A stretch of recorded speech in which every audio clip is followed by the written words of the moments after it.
안녕하세요. 햇달마입니다. 혹시 아이랑 그림책 읽어주면서 이런 생각 해보신 적 있나요? 이제 초등학생인데 아직도 그림책 읽어도 되나? 그림책 말고 글밥 많은 책 읽어야 하는 거 아닌가? 문해력 키우려면 결국 긴 글을 읽어야 하는 거 아니야? 저는 정말 그랬어요. 솔직히 말하면 그림책을 별로 좋아하지 않았습니다. 글은 몇 줄 안 되고 그림만 가득한데 가격은 10,000원이 훌쩍 넘잖아요. 책 한 권 사면서 속으로는 이 돈이면 글밥 많은 책 한 권 사는 게 낫지 않나 싶었어요. 특히 저는 잠수내를 하는데요.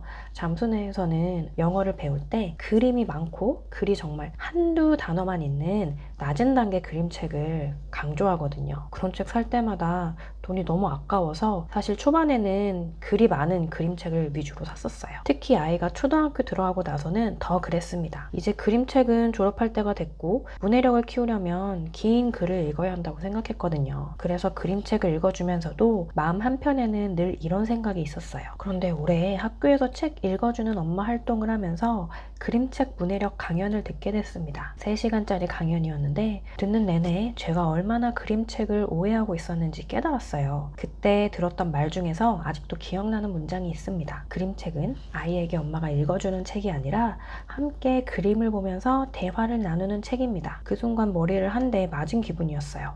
나는 그동안 글자만 읽어주고 있었구나. 정작 아이가 봐야 할 그림 속 이야기들은 다 지나치고 있었네. 빨리 책을 읽어서 하루에 10권 채우는데 목표를 두고 아이와 정작 많은 대화는 나누지 못했구나 라는 반성을 했습니다. 그 이후로 아이와 그림책 읽는 방식이 완전히 달라졌습니다. 예전에는 제가 읽고 아이는 듣는 시간이었고 하루에 10권을 채우려고 아이가 무슨 말을 하면 잘라내기 급급했어요. 알았어. 그건 이따 얘기해. 이런 식으로요. 하지만 지금은 너는 뭐가 보여? 너는 왜 이렇게 그린 것 같아? 이 사람은 어떤 기분인 것 같아? 이런 질문을 하면서 함께 그림을 유심히 읽어보려고 해요. 신기하게도 아이들이 생각보다 훨씬 많은 걸 발견하더라고요. 저는 이렇게 넘기려고 하면은 아이들은 그림에서 짚으면서 이 사람 표정 보라고 하던가 아니면 제가 발견하지 못한 숨은 그림들을 찾아냅니다. 엄마 여기 강아지 표정 봐. 엄마 이 사람은 좀 슬픈 것 같은데? 이거 여기 펭귄 있다. 이런 식으로요. 이런 이야기를 하는 걸 보면 깜짝 놀랄 때가 많아요. 물론 아이들이 자기 경험담이나 엉뚱한 이야기를 늘어놓아서 옆길로 새는 때가 정말 많아요. 그러다 보면 책 한 권 읽는데도 무려 30분이 넘게 걸리기도 합니다. 저는 특히 쌍둥이라 아이가 둘이다 보니까 서로 얘기하려고 해요. 그러다가 장난을 치면서 정말 옆길로 새기 부지기수입니다. 하지만 이제는 책의 양이 아니라 질에 집중하기로 하면서 양에 대한 집착을 내려놓고 오히려 함께 대화를 많이 나누는 게 성공적인 책 읽기라고 생각하니까 좀 마음이 편해졌어요. 오늘 소개할 그림책은 원서 제목이 Voices in the Park 라는 내용 유명한 앤서니 브라운이 그린 그림책이고요. 우리나라에서는 공원에서라는 제목으로 번역된 책입니다. 여기 그림을 보면 남자아이, 여자아이가 같이 얘기하고 있고요. 그리고 여기는 강아지 2마리가 개 2마리가 같이 놀고 있어요. 이거는 강연을 들으면서 가장 충격적이었던 책 중 하나였어요. 처음에는 그냥 그림책인 줄 알았는데 한 장 한 장 들여다볼수록 숨겨진 이야기들이 정말 많더라고요. 이 책에는 4명의 화자가 등장합니다. 첫 번째 목소리, 두 번째 목소리, 세 번째 목소리, 네 번째 목소리. 재밌는 건 화자마다 글씨체가 다르다는 거예요. 원서를 보면 그 차이가 더 확실하게 보입니다. 그런데 이 글씨체가 단순한 디자인이 아니라 등장인물의 성격을 보여주는 장치예요. 첫 번째 화자는 부유한 집 엄마입니다. 여기 내용을 보시면 빅토리아는 귀하고 멋진 우리 개고 찰스는 우리 아들이랍니다. 그림을 보면 아들은 잘 보이지도 않는데 개는 앞에서 당당하게 걷고 있죠. 글씨체도 뾰족하고 날카롭습니다. 집 지붕도 보시면 뾰족하고 전체적으로 차가운 느낌이 들어요.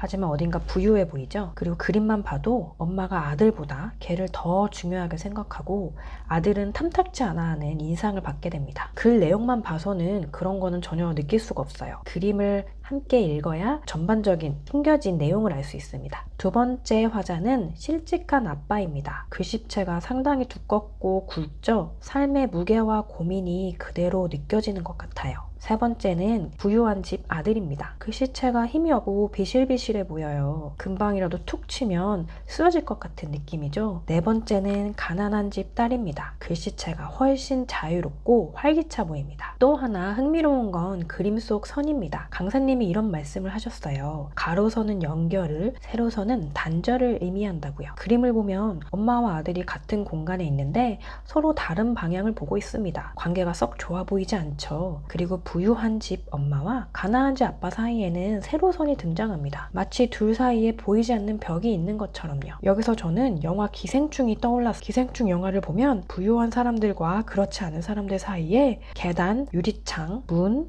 이런 선들이 계속 등장하거든요. 보이지 않는 계층의 경계를 시각적으로 보여주는 장치죠. 그림책에서도 비슷한 표현을 발견할 수 있다는 게 정말 놀라웠어요. 이 책은 무려 1998년 기생충 영화가 나오기 전에 만들어지나요? 그래서 저는 봉준호 감독이 혹시 이 책을 본 건가? 라는 생각도 들었어요. 하지만 중요한 건 엄마가 이런 걸 찾아서 설명해 주는 게 아니라는 겁니다. 강연에서 가장 인상 깊었던 말도 바로 이 부분이었어요. 그림을 읽어주지 말고 그림을 함께 읽어라. 아이에게 계속 물어보는 거예요. 뭐가 보이니? 왜 이렇게 그렸을까? 너는 어떻게 생각해? 그리고 아이가 엄마 생각을 물어보면 글쎄 정말 그렇게 생각할 수 있겠다. 엄마는 생각하지도 못한 부분인데? 라고 생각하면서 아이 생각을 긍정적으로 칭찬해 주는 거예요. 세종대왕도 유대인 교육에서의 랍비도 가장 많이 하는 질문이 너의 생각은 어떠한가? 라고 합니다. 정답을 알려주는 것보다 아이 생각을 끄집어내는 게 훨씬 중요하다는 거예요. 부모가 많이 가르치는 게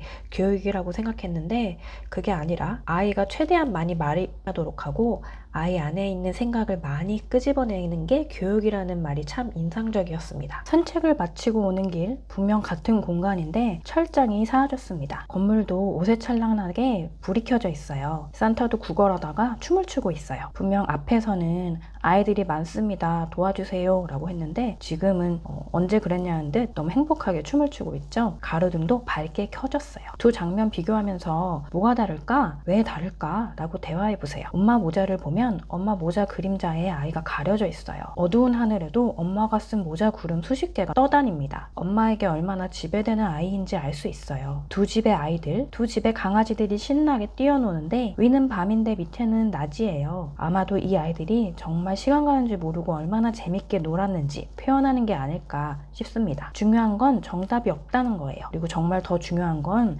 아이들이 이걸 자세히 관찰해보고 왜 그런지 스스로 생각을 말해보는 것입니다. 내 생각이 정답이 될 수 있구나, 내 생각이 최고구나 라는 생각을 하게 해주세요. 오늘 그림책 하나를 가지고 아이들과 어떻게 대화하면서 읽을지 이야기해봤어요. 그림책 시시한 책이라고 생각했는데 생각보다 수많은 장치가 숨겨져 있지 않나요? 무려 아카데미상을 수상한 기생충 영화가 따왔나 싶을 정도의 비유적인 장치도 있고요. 그리고 부모님이 그림책을 시시한 책이라고 생각하면 아이들은 그걸 기가 막히게 흡수합니다. 그림책 곧 시시한 책이라고 생각하게 돼요. 우리 그림책을 통해서 아이들의 생각을 최대한 많이 끄집어내 보시는 거 어떠세요? 그렇게 되면은 책 10권 읽은 것보다 그림책 한 권을 제대로 함께 대화하면서 읽은 게 아이들 문해력 신장에 훨씬 큰 도움이 될 거예요. 오늘 이야기 들어주셔서 감사하고 좋아요와 구독은 저에게 큰 힘이 됩니다. 감사합니다.